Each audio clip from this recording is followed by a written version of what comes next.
exams, doing some writing up of papers I did that week, and that was me writing my thesis, which is why I look so serious.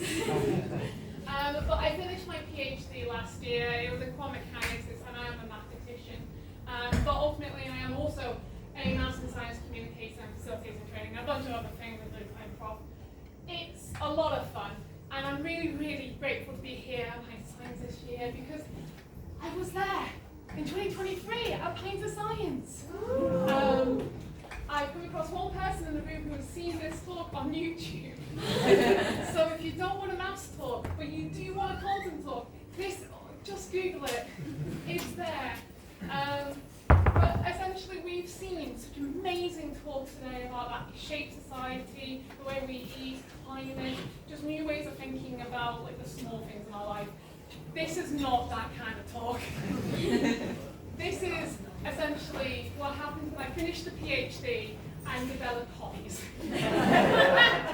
So, I love tea, and I decided to use all the maths I've learned for the PhD, kind of chuck most of it out the window, and apply the mathematician's way of thinking to a problem I actually have in my everyday life.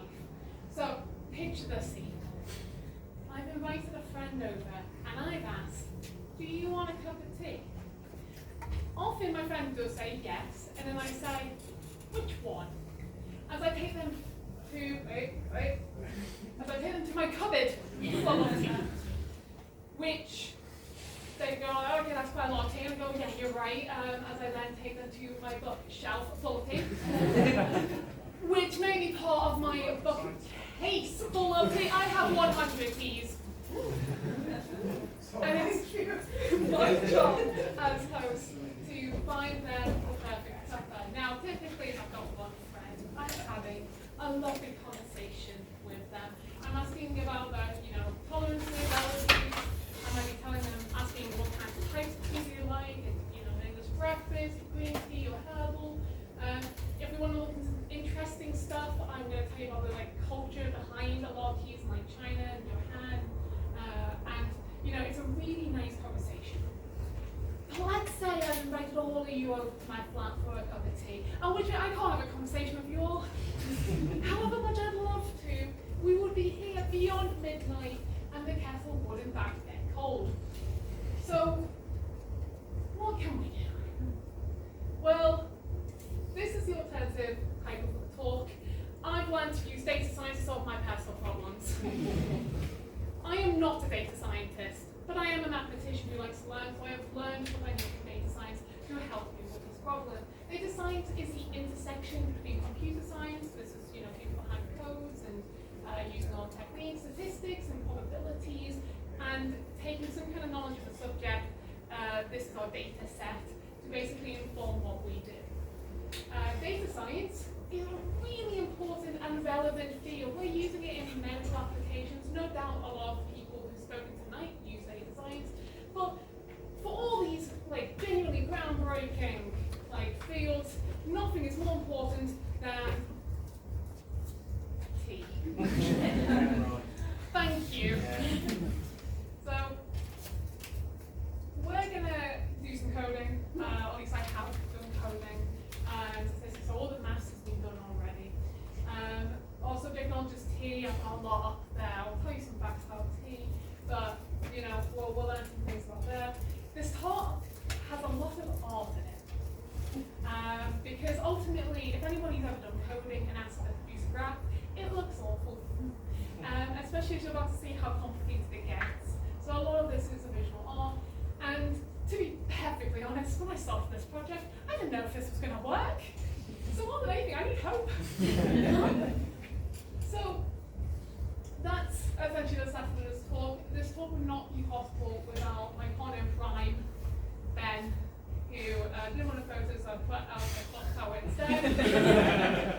Ben is, we did our undergrad masters together, and he went on to be a data scientist.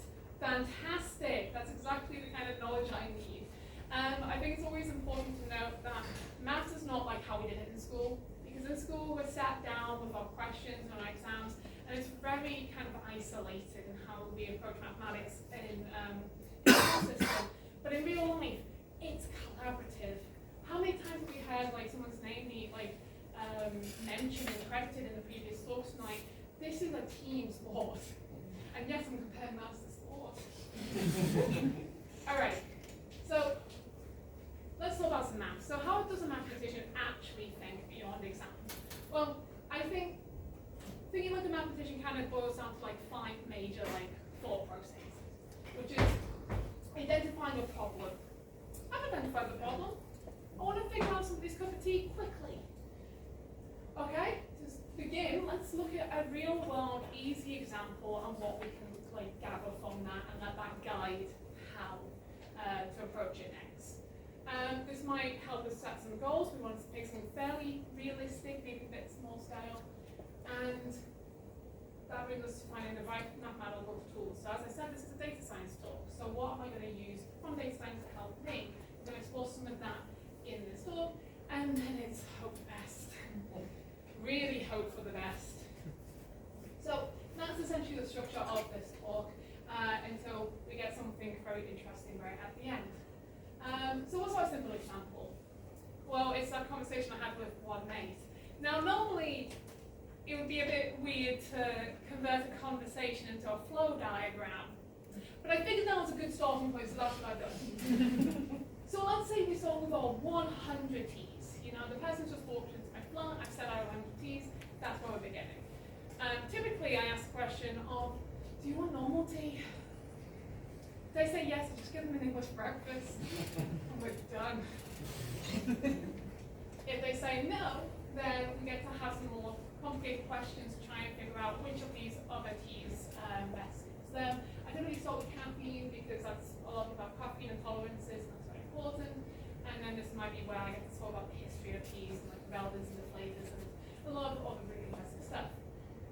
There's one question I ask, but I never ask the other person.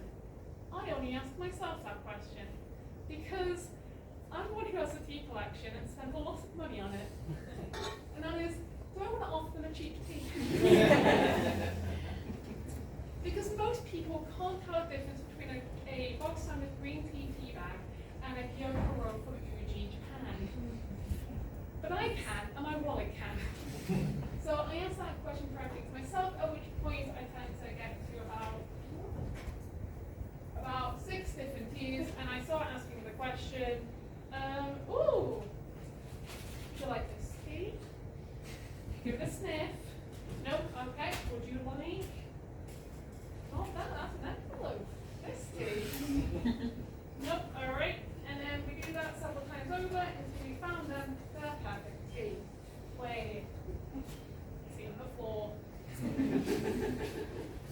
So we figured out the chosen tea, and that concludes our small scale example. This typically takes about 12 questions. Okay, great. That's now our goal. Can we ask fewer questions to figure out what could potentially happen here? That's what I feel like that's reasonable. Just less than 12. Okay, how are we going to do it? So what tools do we have? Well, this is originally called the decision tree tool because I use decision trees. A decision is I ask you a question and there's 2 possible answers and then you make a decision from that. In this tool you only get questions with 2 answers, no more, no less. In a decision tree you get a question and then depending on your answer you get another question and depending on the answer you get another question and so on and so on and so on until we have a result. For example, if I'm offering you a cup of tea, I'm also offering you a biscuit. If you say yes, I'm going to ask you want a chocolate biscuit. If you say yes again, you get a chocolate digestive. If you say no, you get a malted milk. And if you say no, Kate, don't want a biscuit, great, you get food. Well, the non is the biscuit. So that's a decision tree. I have a quick question for you. You do not need to answer this out loud, it's just something to think about. But if I have 100 T's and questions split up into 2 answers, what is the fewest number of questions needed to choose any one T from that 100? So just move on, and I'll come to that later. I'm too good of a host. Okay, so we want to make a decision tree. Oh no, we've got a decision to make. There's 2 different types. short, regression is kind of useless because regression is all about inequalities, so comparing numbers against other numbers. T is not a number. There's qualities about it that relate to numbers, but that ultimately we can't just rely on that for the entire tree. So we want to go for a classification tree, which allows for inequality questions, but also lets you ask yes/no questions. Like, do you want a black tea? Yes or no? Okay, well, another choice. For making a classification tree, we have to pick a method to make it. That can either be an entropy splitting method or a Gini Kurecki popularity method. This is the only jargon in this talk, but it's always nice to mention.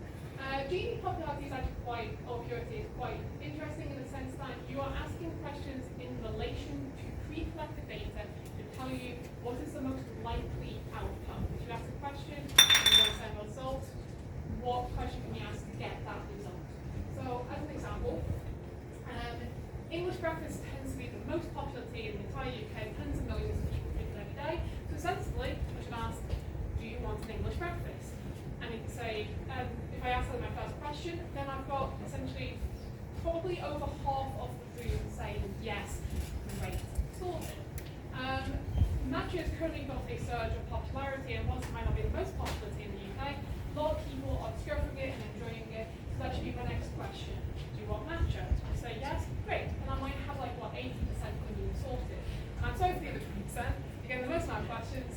Would you like a chamomile? No. Cool. Got decaf English breakfast if you want. This generally is quite a useful method, but it does require lots of pre-collected data that I do not have on the popularity of different teas of my 100 tea collection in the UK. But also, you might notice a problem. Here I have 4 teas. If I have 100 teas, how many questions do I need to ask to make sure I get every tea covered? 1 minus the number of teas, so 99 questions. That is way less than 12. So I'm not using this method. Instead, I'll use the splitting method, the centric method, which focuses on lots of different kinds of questions, where each question you're trying to get a yes/no answer to be 50% each. So the first question, if I have 100 T's, the first question I want to say, if you say yes, 50 T's go here. If you say no, 50 T's go there. And each question splits that further and further. So what I'm going to do is put classification. Great, that's all the maths for today, and here's the decision tree to summarize it. So we've looked at 2 different types of decision trees, and we threw out regression. We looked at 2 different methods to make a decision tree, and we've thrown out the popularity method, and now we're just going to hope that it works. So, go back to the question I asked earlier. Does anybody have an answer?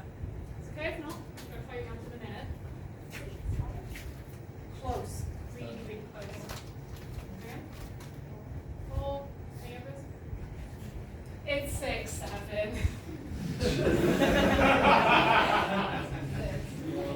I think for the same reason you're probably thinking of like splitting and then splitting. Now, I first gave this talk to 600 A-level students. I did not know this was a meme. I found out afterwards when the Slido which has anonymous questions, the organizer went to me and like, the people just keep writing 6, 7, and I don't know why. And I was like, I don't know why either. I now know why. So you keep splitting it, and you can get every single team 6 or 7 questions. It's not just 6, it's not just 7, because the number is not perfect how often to do.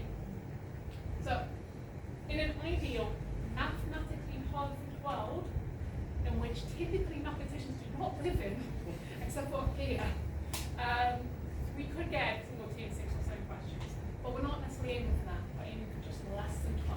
Keep it realistic, folks. Now we get to code the problem.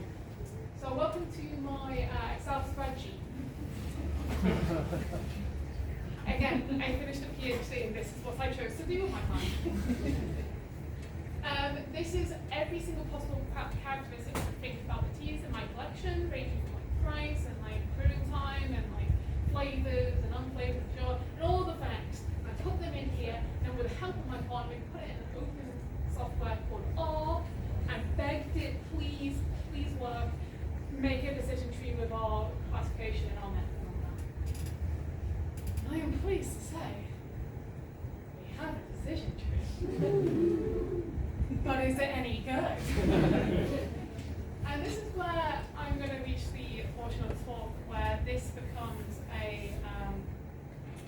not contest, a chance to win tea.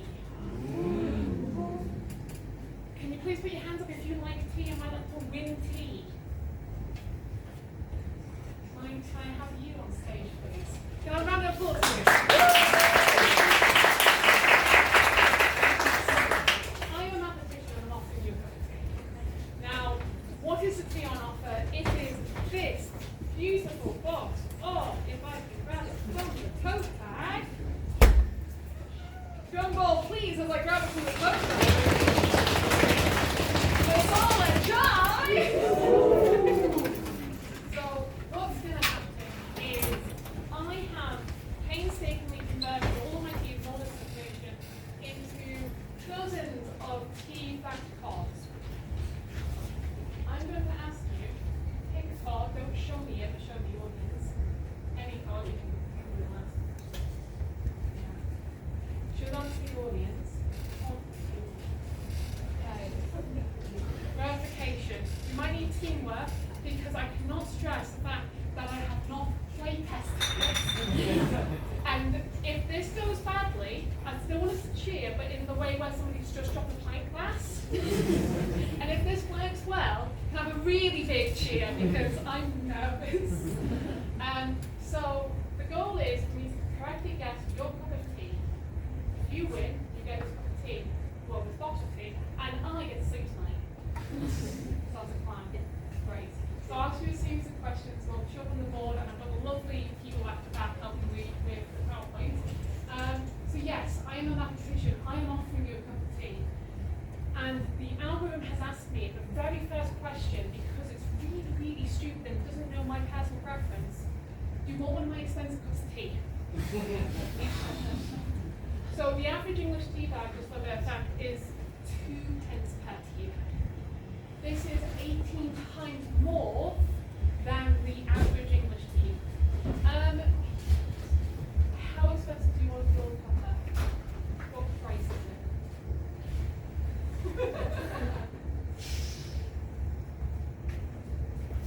Equal or more than 50. Please can you click on equal more than 50? That's the key option. What? Well, this is actually the worst question in the whole thing. Because it's separated tea into groups in which it doesn't make much sense to. But again, one reason I like this is because algorithms, including what ChatGPT uses, does things by mathematical logic and predictions.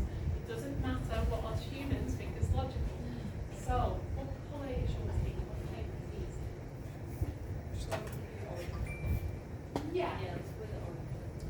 So is it green, blue, or yellow? Yes. Okay. So it's also back to price. I promise you there aren't all price questions, but some have more of them than others. Less than 54, please. I'm getting quite nervous. Was it grown in Japan? Does it have the word Japan or Japanese on it? No.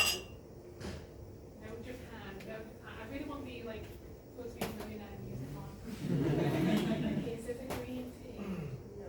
It's not a green tea. That means it's either a yellow or a yellow. Is it a pure tea? Now, yes. Fantastic. Is it a famous tea of China? Is it a famous tea of China? Now, before we click the button, we have asked 7 questions. In a mathematically perfect world, we could get this tea after this amount of questions. Not necessarily our goal, we're happy with less than 12. But let's find out if we get the tea and we get that tea. So please click yes on a famous tea of China. We have a tea.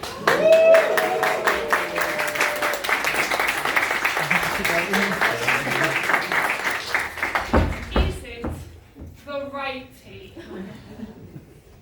Is your tea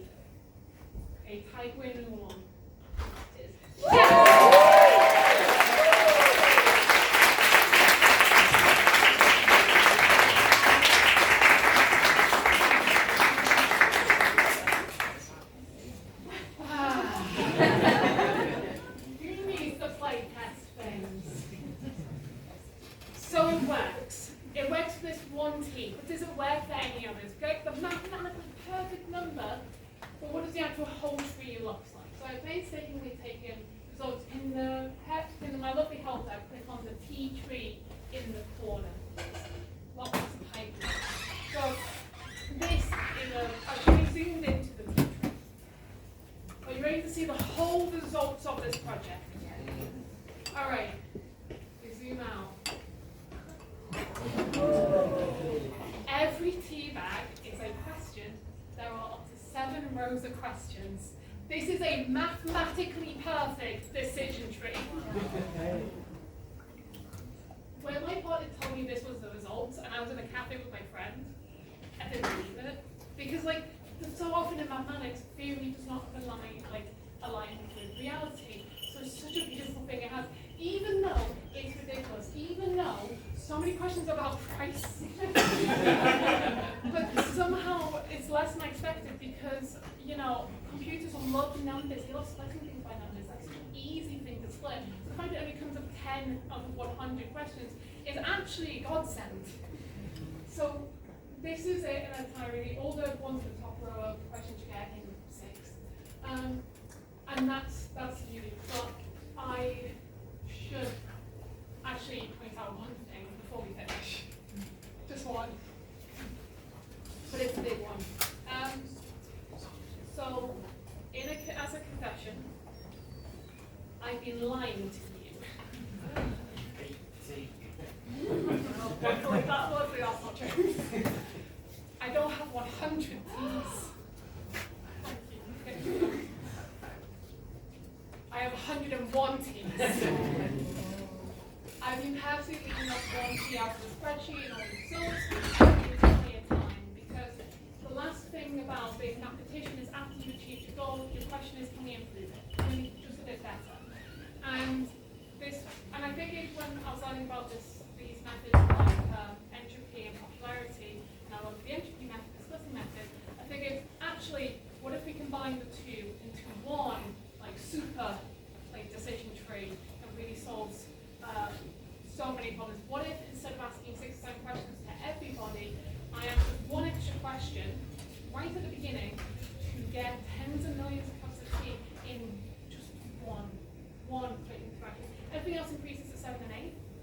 But forgive me as I ask you, at the very beginning of all of this, any other questions? Do you want normal tea? Thank you so much.